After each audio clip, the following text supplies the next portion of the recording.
Hi, everyone. Thank you so much for joining us for the latest segment of Affecting Change, EFF's live stream series, where our panelists tackle the latest issues in civil liberties and human rights in the digital world. Before proceeding, we have a few housekeeping items to go over.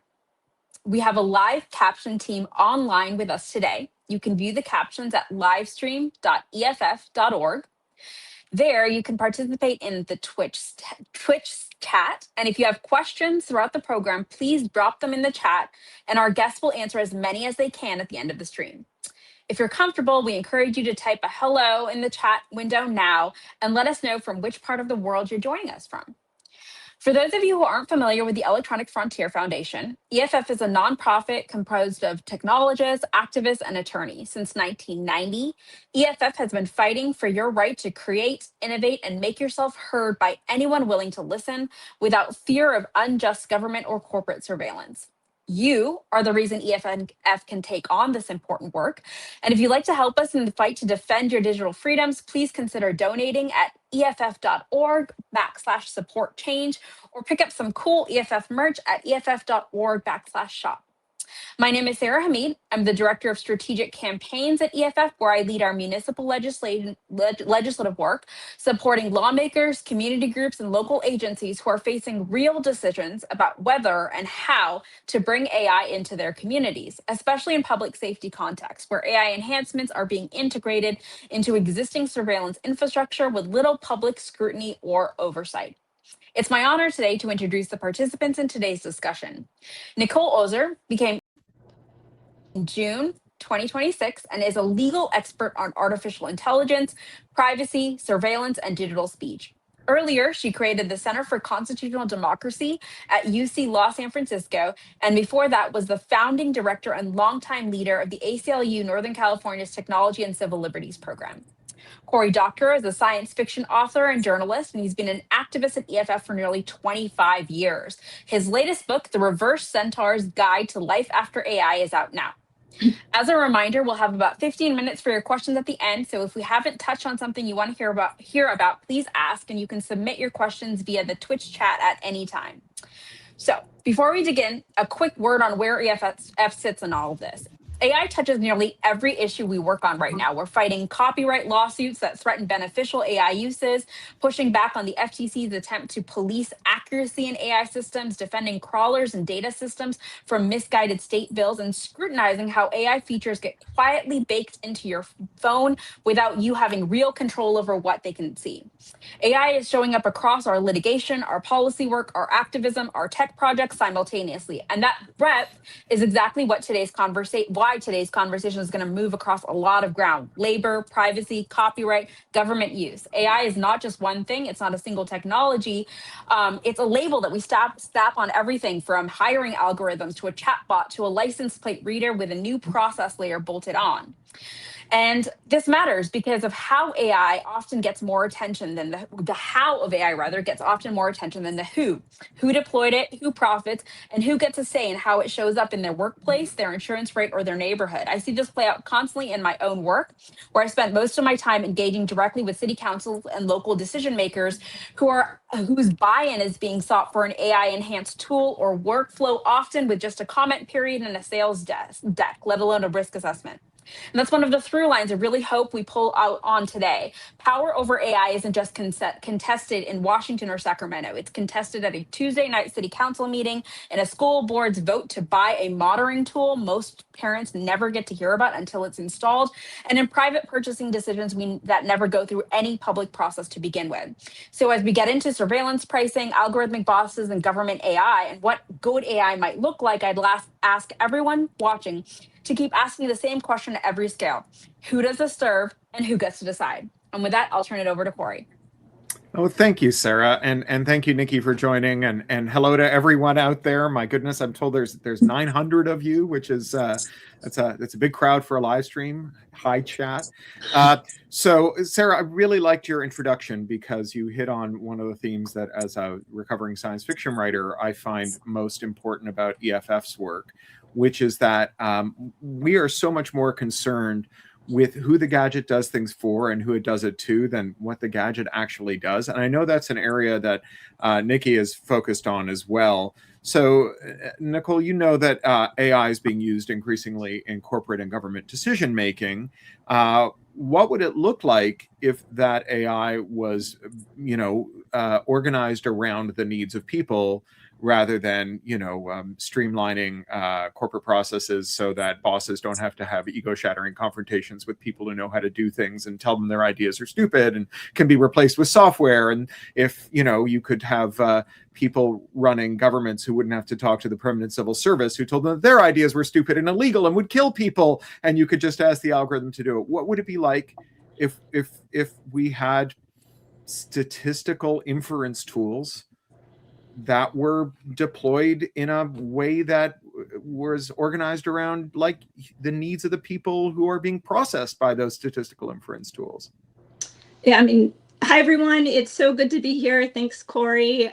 Was really excited for this conversation. I'm coming to you all from EFF's headquarters in San Francisco, and I became executive director on June 1st, so just a couple months into my tenure. But this is really the critical question of this moment, right? This is what EFF was really created for. It's about ensuring that technology supports rights and justice and freedom and innovation. And this is this consequential moment. So I come in as the new executive director. Cindy has passed the torch to me to lead EFF. And this is such a consequential moment because we are at this moment, obviously, that there is many of the threats to rights and justice and freedom and democracy that were once thought to be hypothetical are the reality right now. And we're also at this moment where the decisions that we're making in the courts, in the legislature, in our communities, in our daily lives about how AI is developed and how it's used is going to determine not just our future, but the future of the next generation. And we come at this moment and sort of have this conversation today when, at base, governments and large corporations possess surveillance capabilities that were just unimaginable, certainly unimaginable when EFF was even created in 1990, unimaginable even when I started my career just post 9/11, when there already had been an exponential increase in government surveillance, and actually unimaginable even just a few years ago. This trajectory of AI has been so quick. I mean, Cory and I have been around a long time, seeing sort of these increases in technology, but the rapid pace of how this is iterating, I think, has even been surprising, not just to us, but to many of the companies that are building this technology. So, I always talk about, our rights are protected by law or they're protected by friction. And we see AI, as Cory said, AI is really intersecting with so many parts of our lives. And the questions about, how is it going to be used? How is it going to be deployed? How are we actually crafting the kinds of rules, regulations that really protect innovation, that protect the ways that AI can actually benefit people, but also think about the ways that we can make sure that this opportunity, that this, this advances in technology can actually lift all boats rather than just profit for a few. And so those are things as I come in as executive director, and as Sarah said, are deeply on our mind across strategy at EFF, across issue area, work we're doing in the courts, work we're doing in the legislature, work we're doing at the community level, and how we can really make sure that AI really is working for the people, and that we are developing and using it in ways that protect fundamental rights and work for those who build it, use it, and are affected by it. And I have been in public interest technology my entire career, and I believe deeply in working together, figuring out ways that we can build power across issue and strategy. And honestly, we are at this pivotal moment right now. Like, the future of AI hasn't been written, and we can actually work together to get it right. Yeah, I would add to that, because maybe, I think we have we might feel slightly differently about AI in that I think that it's a really interesting technology that will, like, we're going to be using advanced statistical inference tools for ever because they're useful. I don't think AI is going to change everything, but here's what I worry about. I worry that the fight about AI is going to change everything. I worry that people who want to know what NBC looked like before it was stolen and given to a crony of the president are not going to be able to know because we've banned scraping in the name of ending AI. I'm worried that we're going to institute all kinds of restrictions about image generation in the name of preventing deepfakes that will make it harder for people to create parodies and will create pretexts for the removal of content that makes powerful people uncomfortable. I like you're saying, we've both done this for a long time. I also started right after 9/11. And after a quarter of a century, you kind of wish that you lived in a society that had enough object permanence to win a game of peekaboo, and that they could remember the last time we were like, doing the security syllogism, something must be done. There, I've done something. Now something has been done, rather than making it something that actually addresses your problem, that we all ended up in really. I know. Mud. To me, it's what's old is new again. A lot of sort of what we're seeing in the conversations we're having. And I think that's why, as Sarah said, EFF is working across so many different issues. And I think that's really unique because, as you said, Cory, there are folks who are kind of looking at one area of AI or another area of AI, and they're kind of weighing things just for that issue. But EFF is not only brings together, and this is sort of the superpower of EFF, is that, it's lawyers, it's activists, it's technologists, it's community work. And it's not just, it's privacy, it's consumer privacy, it's government surveillance, it's creativity and innovation, it's intellectual property, it's competition. And so we are actually looking across these areas and not sort of putting our weight on one side without thinking about what pops up on the other side. And, we know a lot of folks in the field, and there are folks, who are thinking about one issue without maybe the ramifications on the other side of the issue. And that honestly does take both sort of that deep expertise, but also that historical memory of like, I've seen this before. I saw this in early 2000s. Let's actually learn from that history. Let's think about, what did we get right? What did we not get right? What were we able to push? What weren't we successful in doing? Where are the stakes even higher now to get it right this time and to build the power to get it right this time? Because a lot of times there is an answer, but we haven't had the power to get that answer through the courts or through the legislature. And that's why I think the stakes are so high right now to make sure that we can build it in the right way and get in those protections here at the ground level, rather than kind of, it again being a technology that has the potential to lift all boats, but instead ends up perpetuating sort of power in the already powerful. So one area that we've really spent a lot of time working in that bears directly on this is public officials who get suckered into buying magic beans from Gabby technologists, whether that's internet-connected voting machines or backdoored encryption that's somehow still secure, or software that can automatically detect copyright infringement. All of these things that are like just pipe dreams and nightmares that don't work and can't work, and that nevertheless we see a lot of public money being spent on. And if that wasn't bad enough, we then see it being pressed into service in publicly important applications. So this is a thing we see with AI. And I know one of the areas you've been researching and working in is AI procurement, this process by which we wake up one day and find out that the town council has been taken for a ride and been sold some algorithms, some flock cameras, some automatic guilt generators, and something to spy on all the kids at school. So where are you at, and what is EFF doing on this procurement side? What would a good procurement process look like? Yeah, I mean, we have seen this, again, what's old is new again, sort of every single cycle, really, since, post 9/11, huge amounts of, government funding coming down, $1 billion a year since 9/11 has come down from the federal government for quote unquote surveillance infrastructure.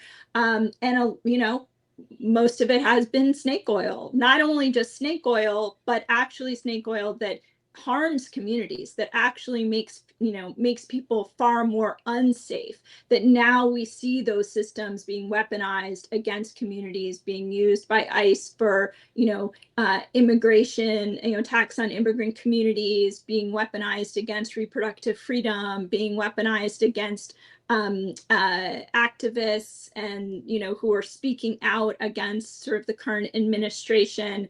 And we see sort of now a new cycle with AI. Most of these systems that have been deployed for surveillance have been done extremely quietly. The money was already in hand. There hasn't been engagement with diverse communities and real decision making by diverse communities about the why and whether.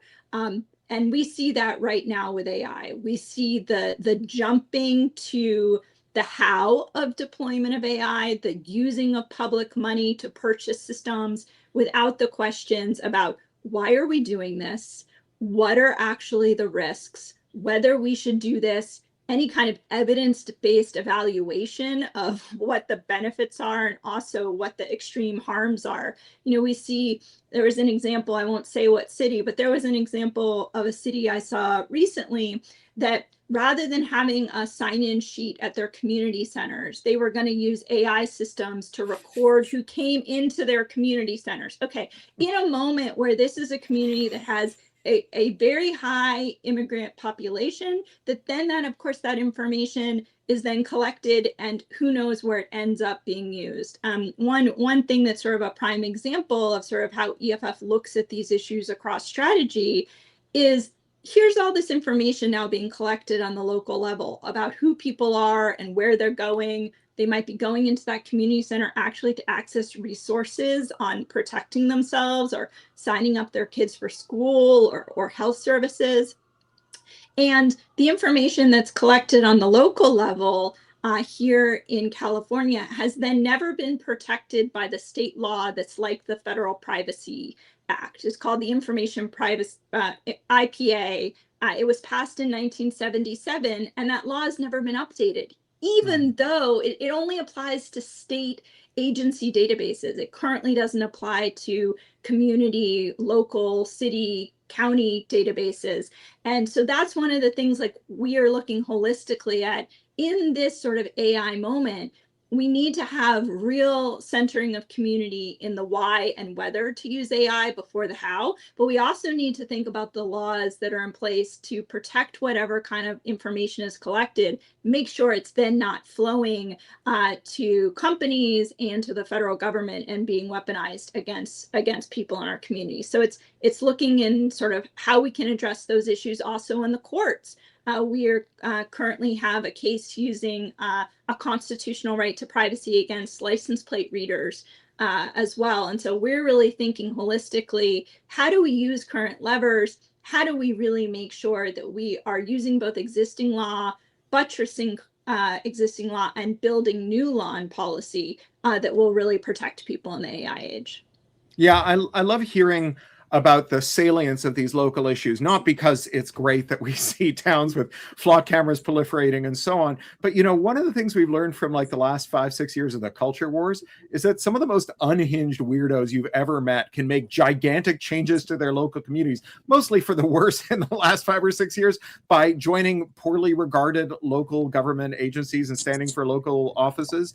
And one of the top queries in my inbox from EFF supporters over the years is, what else can I do? I've joined EFF, I pay my subs, I get your mailing list, I fill in everything. And I think we have a new generation of activists aborting. And, it turns out that those local offices are the difference between like whether ICE chuds get information about your neighbors, whether there's a flock camera outside your house, whether, all the potable water and energy available to your neighborhood is being diverted to a data center. Those are all extremely local issues. Now, you mentioned privacy, and this is obviously another one of our longstanding campaigns. And I'll quibble a little with something you said earlier, which is that no one could have predicted, even EFF didn't predict how bad this was going to get. Well, I got to say, I mean, look, this has been, like credit where it's due. EFF's founders, I think, were really clued in to just how dystopian it could get. You know, you don't found or work for an org like EFF, as you know, because you think everything's just automatically going to be fine, right? On the one hand, you have to be very excited about the potential, but you also have to be scared as hell about how it could go wrong. And I think the surveillance nightmare we're living through now is something that has been really something we've been warning people about for decades, sometimes to the extent that people called us alarmist about it. But I think we're sadly quite vindicated. And as you say, you know, our privacy laws have not kept up. You know, California hasn't updated since 77. Federally, we haven't had a new privacy law for consumers since 1988, when Ronald Reagan made it illegal for video store clerks to disclose your VHS rental histories, right? And that's not because we don't know how to write a privacy law. We've written them before. We write them at the state level. Other countries write them. No one's asking our federal lawmakers to recover, you know, the lost praxis of a fallen civilization. They don't have to embalm a pharaoh, right? They just have to write a law. And so, you know, that vacuum has created a lot of problems, and some of them have to do with AI. And, you know, what I find exciting about this moment of people really waking up to the privacy consequences of AI is that it holds the potential for a coalition that isn't just people who are worried about deepfake porn, although that's a thing to worry about, or being denied a loan or a mortgage or a job because of surveillance data about you, or having surveillance data surface the fact that you went to a protest, or having surveillance data used in ways that make you feel that, you know, your loved ones have been brainwashed and Grampy's a QAnon, your kid's anorexic, and all the millennials, you know, are quoting Osama bin Laden on TikTok. I don't even think all those things are real, but if everyone wants to fight for a privacy law because they're worried about them, I'll be right there alongside of you on them. And one area where we're seeing some people join the privacy fight is over surveillance pricing in California. Yes. And I know this is an area EFF is supported. Maybe I'll explain a little about surveillance pricing, and you can talk about this bill, AB 2564. So one of the things AI is unambiguously good at, you know, there are a lot of things that we claim AI can do, but one thing it's really good at doing is automatic experimentation and multivariate analysis, where you take all the surveillance data you have on everyone who's going to buy something or everyone who's going to sell their labor to Uber or a gig platform, and you ask the algorithm to just bucket those people based on their behavioral data and demographic characteristics. You don't have to do what Don Draper did in Mad Men and like have a chart where you're like, oh, we're going to do moms over 50 in one segment, or we're going to do depression haunted can stackers over here and high school dropouts who love shop class over here, and we're going to try and figure out how to sell to anyone. You just ask the algorithm, find people who are similar, and then you just start automatically experimenting with seeing who will pay high prices and when. And you don't have to have a theory for this. You can just walk your way into the knowledge or the outcome that parents before 8 a.m. will pay more because they're trying to get their kids out the door. And that, you know, this is a real thing that our friends at Groundwork Collaborative and the Roosevelt Institute have surfaced, that nursing apps are taking nurses who have more credit card data and more credit card debt and offering them lower wages on the grounds that they will accept a lower wage if they're in more debt. And this is a thing AI is superb at. It can continuously test the lower bound of the wage you're willing to accept or the price you're willing to pay. And there are large commercial interests selling this into extremely concentrated sectors, both selling us goods and buying our labor. And the outcome is we're earning less and we're paying more. And so talk about AB 2564. Yeah, I mean, so I think just sort of bigger picture, obviously sort of talking about, you know, our rights are protected by friction or they're protected by law.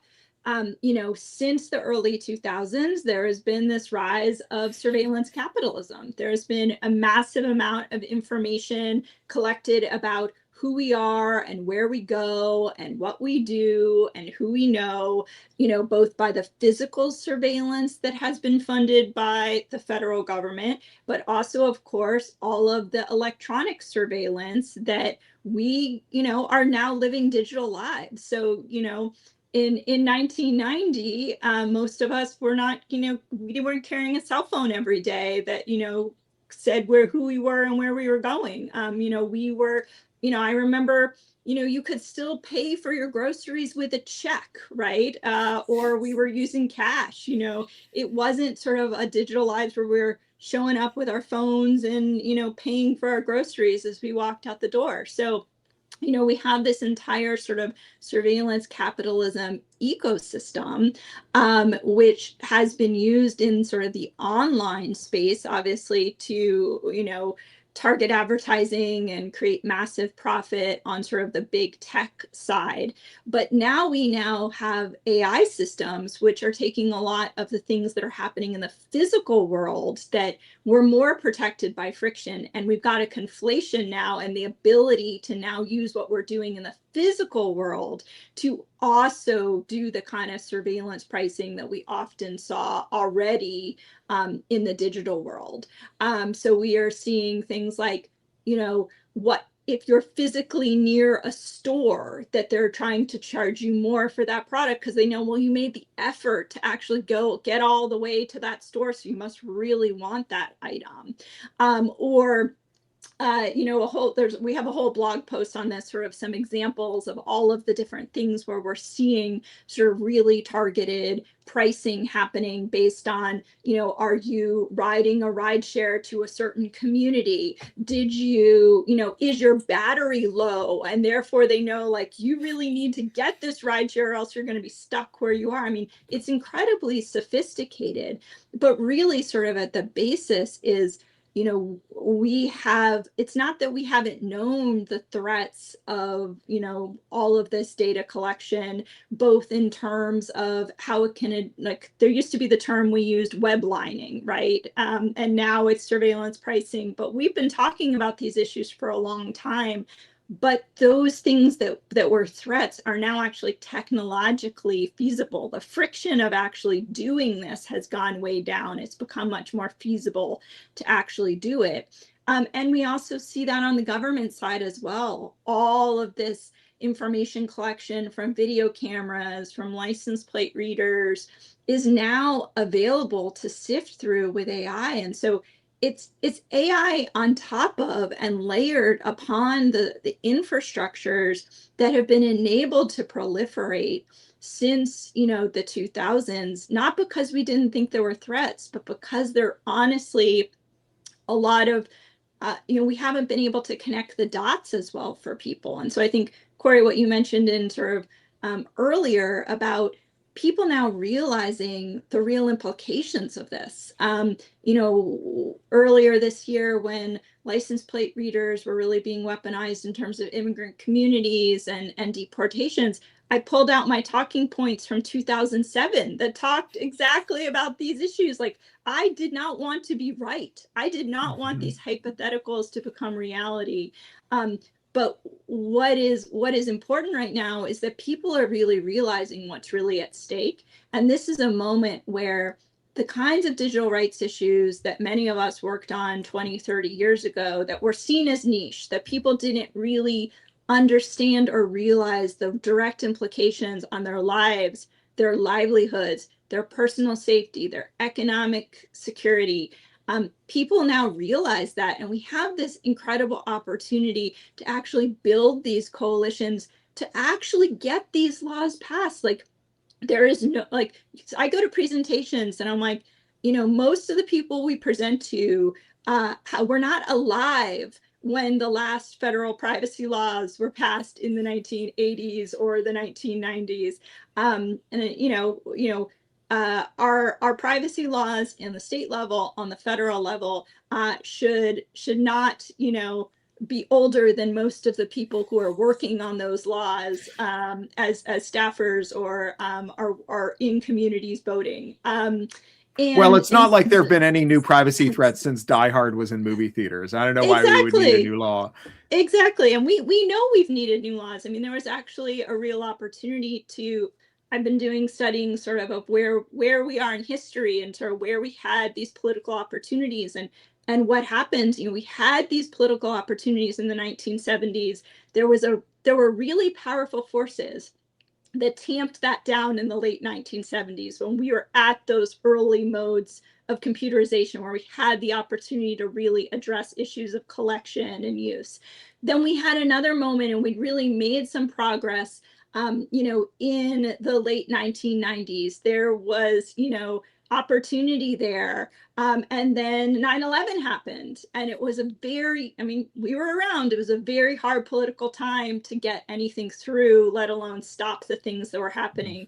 But we're at another moment now, especially with AI. Like, we are at a moment when there's a lot of attention. People are really realizing the kinds of things EFF and many others have been talking about license plate readers and surveillance capitalism for 20 plus years. But that's why I'm so excited. Like, the perils are also the opportunity. This is a moment where we can be like, okay, we have seen what happened before. We've seen the narratives that have undermined, the coalitions, and we can actually, and that's why I was really excited for your book as well, and all the work that you do, because so much of this can be, a little in the weeds for some people. And you do such an amazing job of storytelling, and we need those stories so people really understand what's at stake. So when you write a book, when John Oliver does, his piece just last week on surveillance, connecting the dots and bringing that to people, that is critical, because you can go to court and if nobody knows about it, you may still win. But if people don't know the work we're doing in the legislature, in corporate advocacy, in community work, we need people to know, we need people to care, we need people to push for that, to push their legislators, because we know what needs to happen, but we need the power to see it through. Yeah, so that's very kind of you. And as we've been talking now, I've realized that we've been swirling around three of my favorite quotes from one of my favorite writers, which is William Gibson, maybe a patron saint of EFF at this point. For those of you who don't know, William Gibson coined the term cyberspace and also once quipped, cyberpunk was a warning, not a suggestion, which I think describes so much of our work. That's the first quote. The second one is his quote that cyberspace is everting, which is to say turning inside out. The risks we used to worry about with surveillance pricing in your app are now surveillance pricing problems in the shop with electronic shelf tags, with apps that you have to use to purchase things, and so on. And then the third quote that I want to pull out here and move us on to the next section of the discussion is his famous quote from Neuromancer: "The street finds its own use for things," which is to say that when we seize the means of computation, we can find ways to use the same tools that are being turned to oppress us to liberate us. And this is an area where I think we've seen these advanced statistical inference tools that we call AI doing some very good work. And I know we have an organization that we've done a lot of work with, Human Rights Data Analysis Group, who've done some remarkable things with machine learning since the earliest days. They were the ones who very early on showed that the predictive policing algorithms that were proliferating all across America were, poised to substantially magnify the bias they were supposed to address. That, the example they used using some very careful mathematics and some very good data sources is that if you have a police force that you suspect is doing racist stop and frisks, and then you say, okay, well, we don't want them to do racist stop and frisks, so we're going to ask the algorithm where they should go to do their stop and frisks, and then you feed it the data from the racist stop and frisks, right? Then the algorithm is going to say, well, all the guns and drugs you found last year were in the pockets of the brown and black people you threw up against a wall and searched. Therefore, that's where you're going to find them next year. And then, because that's the only place they search next year, the algorithm will become more and more convinced that all of the crime is committed by racialized people. Not because that's true, but because garbage in, garbage out has been an iron law of computing since the 1950s. Exactly. And this is a thing where we see various activist groups and analytical groups doing very good work, using these tools, figuring out what's going on, finding ways to describe it, finding ways to demonstrate it, finding ways to test for certain kinds of conduct, all using these tools, or even just, as we see with Innocence Project New Orleans, sifting through millions of arrest reports to find ones that are similar to arrest reports that led to successful exonerations, not because they're using the AI to be their lawyer, but because the lawyer needs a sort algorithm to figure out which arrest reports to read first, and starting with the ones that look most like the ones that led to exonerations makes a hell of a lot of sense. So can you talk us through some of the ways in which we see less Empire Striking Back and more Return of the Jedi, where the Ewoks have figured out how to use the tools? Boy, that's mixing a metaphor. Yeah, no, absolutely. I mean, garbage in, garbage out has been around, like, people all know this, right? And so in this iteration, it's been sort of bias in, bias out is what I've said, Bebo. It is not surprising at all. I think one of the things,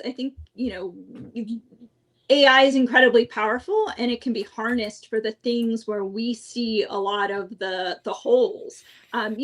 Government never wants to evaluate whether or not these systems actually work, because lo and behold, when you actually do evaluate them, they actually create way more harm than good. The police just like to say, oh, this surveillance technology is going to be a silver bullet. I've been doing this since literally the pilot program of the first cameras went up in San Francisco, because some mayor saw it in Chicago and believed it maybe would work. Magic beans. Magic beans, snake oil, every single ability when we've actually done research shows that, lo and behold, it actually doesn't address the problem and creates more harm. I've written, I think 6 reports on this and so many research, but it's very hard to have those research projects take a long time, and they are really intensive. And so AI does create the potential for us to be able to sort that data, to really sift through that, to actually figure out all that body cam footage that supposedly body cameras were going to be used as a tool for police accountability. A lot of, most of the time it's now been used for surveillance, but actually harnessing that back and being like, let's actually watch what the police are doing in that, and really flag all the ways that there actually has been, use of force, improper action. So there's a lot of potential there. I will say I went to an amazing workshop a year or so ago where there were a lot of public defenders there, and it was really about having a conversation about how we can harness AI and utilize it actually for the people, for protecting rights, for enforcing laws that are supposed to be protecting the community from use of force, and ensure police accountability. I will say, of course, that the resources are very lopsided for those, that ability to do that. As you can imagine, the money coming from the government is mostly going to the police side or to the district attorneys. Much less of it is going to the nonprofit organizations, or the public defenders or others that are actually pushing for that police accountability. But EFF has public interest technologists. That's an area where we are working in coalition and working with colleagues to think about how can we actually use technology, not just AI, but other technology, to make sure that we're in the driver's seat and not just, being pulled along for somebody else's ride. So we're getting close to the time for questions, and you can stick your questions in the Q&A there. We have a roundabout process where those are then being put in another tab that I've got open on mine, and we're going to try and get through them, although, boy, there's a lot of them already. But before we go to questions, I want to talk about what the people watching today can do. I almost said tonight. I little spoiler alert, I'm in London. It's nighttime here. London, England, not London, Kentucky, or London, Ontario, or London, Connecticut. But we have a couple of questions that our colleagues have asked us to address here, about what the people watching today and tonight can do. The first is, what's one thing that regular people or local organizers should be building right now before the bubble pops, so we're not caught flat-footed? Do you have thoughts on that? I have a lot of thoughts on that. There's a lot of sort of action items on EFF's website. There's a lot of ways to get engaged. But I want to kind of go back to what you said, wherever we live in the world, wherever we, if we're in the United States, if we're around the world, if you're in any of those Londons, anywhere around the world, these kinds of questions are happening locally, in terms of how is AI being considered? How is it being potentially used? How is it being deployed? And I just want to go back to the fact that actually what we do locally really matters. And not just matters to our local communities, but can actually change the entire trajectory of what happens around the country and in the world. The fact that, in the United States, our real IDs do not have an RFID tag, that our US passports actually have to be scanned before they are read, started because of local work that happened in a tiny town called Sutter, California. That changed the trajectory of everything that happened on that issue in the United States and on passports, not just in the United States, but around the world. And that's because somebody felt like there was something that they could do and contacted EFF. And at that time, at the organization that I was at, that was work that I did with EFF in 2004 that is still protecting people. It's probably one of the biggest impact we've done that probably nobody knows what impact really was. So one, the local piece. And then the other is to ensure that that local and state work can continue to happen. There's a huge preemption fight right now. The federal government wants to pass laws at the federal level that, one, do not protect people, and two, wipe away laws that exist on the state and local level so that we actually can't address things in the future. So working on the local level and protecting what we can do in the local and state and in our countries around the world, and also working together. These issues are not just happening in one community or in one country. And that's also, EFF works globally because these issues are interconnected. And so building our coalitions, doing our thinking, doing our strategy together globally is incredibly important on these issues. And so I would say, act locally, think globally. So I like the fact that this question talks about the bubble, because it's not an area we've touched on, but it's an area that's pretty central to a lot of the work I'm doing, because I think many of the most grievous AI harms will arise from the economic damage that's done from this extremely unsustainable practices of the largest firms that are, burning $1 trillion this year to make $50 billion in revenue. And, as Stein's law has it, a bedrock of finance, anything that can't go on forever eventually stops.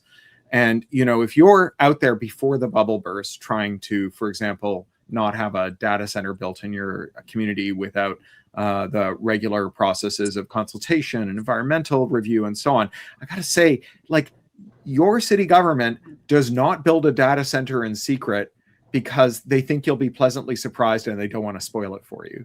They know you don't like this idea. That's why it's all happening without the regular processes. And one argument I rarely hear colleagues who are out there making these, engaging in these important campaigns about, responsible democratic process and the planning of all kinds of high-tech infrastructure, including data centers, is that this is a bubble. And Yes. it's not just bad that we're talking about taking Farmer Brown's cantaloupe field and seizing it through eminent domain and then building, 7 football fields worth of future laser tag arena on it. It might never actually get switched on.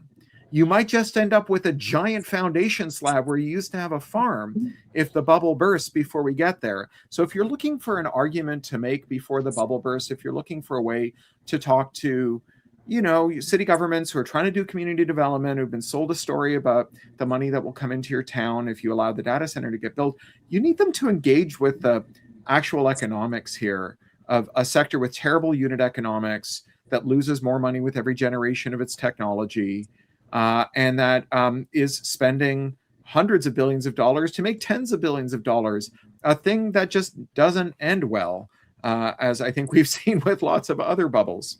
So the last question before we go to the actually, you know what? I'm going to go straight to the Q&A because we're at 1:45. That maybe we'll cover at the last question here. So Nazrin wants to know what happens to democracy with AI in the hands of the government? They've asked a lot of questions, but that's the one that I found quite trenchant and related to our work. I have some thoughts, but I'd love to hear from you, Nikki. I want to hear your thoughts first, Cory. Okay. Well, look, I read a stupendous article by a data scientist yesterday that I wrote up this morning for pluralistic.net about the tendency of algorithms of all sorts that make predictions to have predictions drive outcomes that make the predictions come true. So Netflix predicts that you're going to want to watch one of 10 movies, which it shows to you, and you choose one of them. That doesn't mean Netflix chose the best movie. It means that you chose one of the ones that are recommended to you. And we see this with all forms of prediction and recommender system, that this is something well understood in all machine learning, that when you preference exploitation over exploration, when you make predictions based on the likelihood that you've got a good fit for the criteria, you end up missing out on all the solutions that might be better. And then the subject of this prediction from this machine learning system enacts the prediction and makes it come true. And so one of the things that I'm quite worried about in the context of states is that states are asking AI to describe ground truth about our policy, right? Where are there problems? What solutions can we apply to these problems, and so on. And so the government then takes the advice of the machine learning system. It says this person should be denied parole, this person's children should be taken away, this place should be zoned in a certain way, this legislation should be written in this way. And then that ends up turning into policy that vindicates the prediction. And just like the racist predictive policing algorithm that's, sort of engaged in this kind of coprophagia where it's eating its own outputs and gets, maybe you could call it like prion disease for AI, where you're feeding the output of an AI back to an AI, you end up with increasingly deranged and unhinged policy. And I think this is the consequence of this very opaque way in which our decision-making takes place. And I would say finally, although this wasn't in this excellent paper, but it's something that Henry Farrell, a political scientist, has observed, is that there's something very seductive, especially for authoritarians, about automating the civil service, because the civil service is a source of friction. They're the people who know how things work. And you show up as a politician who's got ideas but doesn't understand the procedures, and you say, I don't want to hear your excuses, just make it happen. And the permanent civil service says you can't. We see this with the Trump administration and the administration 1 and 2, and they just fire them all and replace them with chatbots, which was the project Elon Musk did for Trump. And then you have chatbots just pliably enforcing the will of people who don't want to hear about how those policies will play out on the ground. Yeah, I mean, that's our Doge case, right? All these issues. And I wrote a piece last year that was about putting people power into privacy law and really, defending and advancing rights and justice and democracy in the AI age. And so this question about sort of the intersections of AI and democracy, a well-functioning democracy is a bundle of all of these rights and structures that are about, making a bit we the people, for the people, by the people. And, obviously, we have been a very imperfect democracy right now, at least in the United States and in many places around the world. There's been a lot that we have not done right, even without AI. And now we sort of are in this moment where, how AI is used, how it's developed, how it's deployed is, potentially going to even, perpetuate, exacerbate the types of inequality, the types of anti-democratic, actions that are happening. We see Trump fully utilizing it. And I think we kind of see it in various layers. I mean, I've already talked about government surveillance. It obviously supercharges, the ability to know who people are and where they go and what they do. So in terms of the balance of power between the government and the people about our private lives and our ability to act and speak. So we've got the privacy bundle, we've got the free speech bundle, our ability to feel like and safely engage, communicate, connect, mobilize for justice. I'm a constitutional lawyer. That's where I've spent my career, at the intersection of constitutional law and new technology. The implications of AI on our privacy and our ability to engage in free speech, to mobilize for justice, are profound. We've also got issues of, I did a symposium this last spring where I really brought together sort of folks who traditionally more worked on sort of physical voting rights, and then the issues of AI and how that intersects, because, many of us are familiar with Cambridge Analytica. I mean, this is a whole much more sophisticated era of, how can you parse information? How can you then, create, information in the voting context that's going to manipulate or, move voters in a certain way. There's been some really good research on those issues recently. So the intersections of AI and more sort of voting rights and manipulation, and impersonation, obviously, and that sort of comes back to the fact that EFF is holding all of these different pieces at the same time. There's some organizations that are just sort of working on voting rights or misinformation without sort of the privacy and free speech angle. So these are complex issues. These are nuanced issues where you have to understand sort of, again, not putting your foot on one side that then pops up in this other way, that undermines our ability to actually speak freely because you've made a decision just about like trying to prohibit certain language related to voting that actually gets utilized for all this other precedent that undermines our ability to actually speak. So I think, what happens to democracy? That's why I'm here. That's why I do this work, is, I care deeply about defending and advancing rights and the ability of people to live our lives in safe and free ways in an emerging AI world. So, I'm here because I care deeply about us being able to fight for rights and justice and democracy in the AI age. And there's a lot to do. And that's why I'm so glad so many people have come to this live stream, because it makes me feel like we've got a whole crew out there that we can actually be working with on these issues. And I hope everyone is also a member of EFF, because we need you. We need you in this fight. So Mark Cunningham asks about the international situation and describes the EU as being far ahead of the US and who's capable of tackling this in the US. I chose this question because it's an area that I'm quite interested in, because I was EFF's European director, our first international employee, and I worked in both intergovernmental forums like the United Nations, but also at the EU in Brussels. And we now have people who are much better at that than me working in those roles.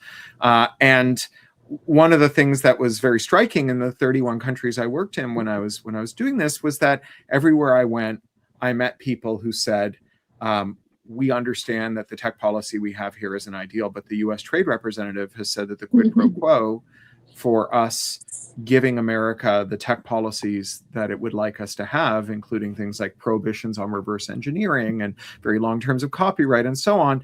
And even ironically, one of the things the US trade representative has made a priority everywhere is saying, you must not have the flexibilities in your copyright law that America has. You can't have fair use. Only we get fair use. You have to have much more restrictive copyright rules so that our exports of culture, textbooks, what have you, will not be flexibly used in your country. Well, all of this was predicated on the idea that there wouldn't be any tariffs on the exports that those countries sent to America. And so Trump has inadvertently, created a different kind of liberation day than the one he intended, one in which there's just not the case anymore for other countries to do things. And this is very important because at the same time, Trump is wielding American foreign policy against countries where they do try and rein in tech. So Canada and the UK proposed a 3% digital services tax to make up for the fact that all the tech companies pretend they're Irish, except for Amazon, which pretends it's in Luxembourg. And so they don't ever, and none of them ever pay any tax. So you can't get domestic competitors because they're giving 35% of their gross receipts to their tax authorities. And the US companies are not, because of this weird Irish gambit. And we've seen them crack down on rules about interoperability in the Digital Services Act and the Digital Markets Act. And we've seen American companies emboldened by this. Apple has refused to comply with the Digital Markets Act and has said, you know, go ahead and try and take it out of our hides. Trump won't let you. And so we're now at this very interesting moment where countries all over the world are starting to think about whether they can go into business exporting disenshittification tools that reverse engineer and fix the defects in America's tech products. And I think this is an area in which Americans would substantially benefit because, you know, Americans, they're like the beta testers for every bad idea that some greedy jerk has in a Silicon Valley boardroom. And if, you know, Americans can figure out how to buy reasonably priced pharmaceuticals using the US Postal Service from Canadians, they can buy software to open up their iPhones or let them fix their tractors or their cars or put third-party ink in their printers from someone in Europe or maybe Ghana or, you know, Mexico or any of these countries that have seen themselves in the crosshairs of the Trump trade policy. I don't know if you have thoughts about like what it's going to take to get American officials to actually engage with these. I'm kind of feeling like maybe we just let other officials solve our problems for a while if we can't get our own to do things. I mean, you know, I have always been a big believer in sort of thinking about overall systems and like, where are the levers, right? Being nimble and, you know, EFF working at all these different strategies in the courts, in the legislature, in communities, globally, means that we can actually see where those opportunities are at those moments and sort of create those plans that are both proactive, but also take advantage of opportunities that pop up, you know, that might not be anticipated. And so, you know, this is not the first time that there are opportunities where another country is able to move something that then we can utilize in the US. There's all sorts of examples of that in the privacy space where, you know, French regulators or Canadian regulators have been able to move issues that then we've been able to utilize in the US to put pressure on US companies, move that back. So to me, it's really an entire systems approach. And that's why, you know, I jokingly said, you know, work locally, but think globally. It is about like, how can we as EFF, how can we in a sort of broader coalition really be working even more collaboratively with, you know, Canada, the EU, other countries. I'm excited for that opportunity because the issues that we are looking at are not just issues in one community or one state or one nation. These are, you know, not only was the internet global, but AI is certainly global, and we need to be we are going up against formidable forces, and we as an EFF community and as a coalition of organizations, you know, really need to be working together to be thinking strategically and working together to address these issues. And you know, that's what I wrote in my, you know, first blog post as executive director. You know, this is about working across strategy, working across issue, working across place to build the power for the future that we really want and deserve. So I want to close with a last question here from Biker Neil, who says, you know, we see these open weight models catching up with these closed source proprietary expensive systems. Do we see a future where AI runs on hardware that is under control of individuals, small groups, and that we are able to access these tools without paying rent to corporate gatekeepers? And I would say, I think both of us, the answer is yes. But then he asks an interesting question, which is much more an EFFE question, which is what policies and tech choices ensure that hardware makers, app stores, cloud platforms do not re-centralize their control? What can we do to support this, a future in which AI, like other computational tools, are under the control of the people who use them? Yeah, I mean, that's one of the things that's really on my mind, and I'm excited for our public interest technologists to be working with others to really be thinking through those things. So I would say, we obviously, we built Privacy Badger, we built CertBot, we have been, really integral and sort of the backbone of encryption on the web. And this is a new area that I'm really excited, for us to be thinking about. And so I'd say support EFF, make sure we have the resources to really think about those issues and dig into those issues, because we really are bringing that expertise sort of across issue area. And AI is, we are living in this incredibly consequential time on AI, and those decisions that we are making, the systems that we are building, the climate that we are creating for AI to really be working for the people, is, these are both, the needs and real opportunity at this moment. So I'm so proud to be the new executive director of EFF. I'm so proud to work with the amazing staff. And thank you for being part of the community, and looking forward to meeting you all in person and online even more in the years ahead. And Sarah, before you close us out, I would just say that so many of EFF's core fights are the same, whether we're talking about AI or any other kind of technology. The right to scrape the outputs of AI so that you can get your data out of them. I mean, these companies, it's amazing. They're like, well, when we said move fast and break things, we didn't mean move fast and break our things. I'm fine with breaking their thing. I'm not literally, we shouldn't crash their servers, but like moving fast and taking your data off that stuff, that scraping is like, that's how we move data from one system to another. Reverse engineering, the right to modify, the right to publish your modifications, all of those are as true, whether we're talking about data center portability or app stores or any of these other technologies. And they don't change just because we're doing a novel form of statistical inference with them. Foundationally, if you can't open it, you don't own it. If you can't modify it and fix it, then it's stuck. You're stuck with whatever ideas some person had before who didn't understand your needs. Nothing about us without us. We should all be able to have the final determination about how our technology works. It's what EFF has fought for since the beginning, 35 plus years ago. And it's a fight that we're never going to give up. So thank you all for joining. And Sarah, I'll hand it over to you. Oh, Sarah's on mute. Oh, now it's a live cast. Now it's a live stream. Thank you. That is all we have time for. I want to thank Cory and Nicole for joining us today. And thank you to everyone who contributed to the discussion and the chat and all the great questions, and everyone watching around the world. We said it before and I'll say it again. Digital rights begin with you. EFF has been a leader in privacy, freedom of expression, and innovation for 35 years. And we need your help to keep that fight up. Take out 10 minutes now to become a member today at EFF.org/support change. And please continue these conversations about your civil liberties with your colleagues, friends, neighbors, and family members. And once you're done renewing your EFF membership, be sure to mark your calendars for our upcoming segment of Affecting Change, Elections 2026, Polling Places and the Risk of Surveillance. Thanks for joining us, and see you next time.